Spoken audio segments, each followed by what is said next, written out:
So addictions come in various disguises. Oh, I've got a laser.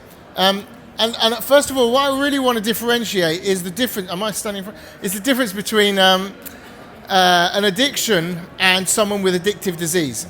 The addiction is the person that turns up to you with a smoking habit, or someone that has been drinking for a while, or has an addiction to one substance, be it cocaine or something, and they know that they have a problem, and they know that they need to make some changes, and they go and see some help. Maybe they see a life coach or a hypnotherapist, and through a simple process, might take 1 or 2 sessions, that person is given sufficient reason to make some changes in their life, and they come out the other side and they stop and they have a firm mental state, and they change their attitude towards the substance, and on they go, and they never really look back at it. It was almost like a blip in their life.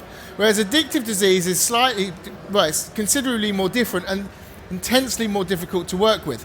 Addictive disease, we believe, is something that you're born with, and throughout your life you can look back at you can look back at your patterns, and you can see how you become obsessive around certain things or compulsive around certain things.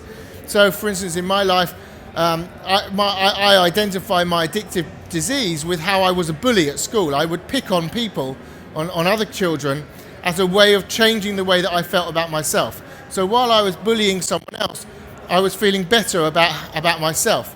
And that was the first evidence of how I was changing my own state in order to improve how I felt, which essentially is what addiction is about.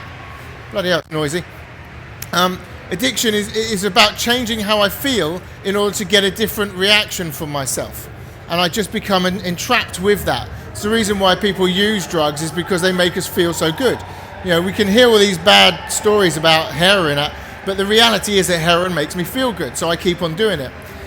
But because I have addictive disease, I might stop using heroin, but my mind will then search out something else for me to get attached to.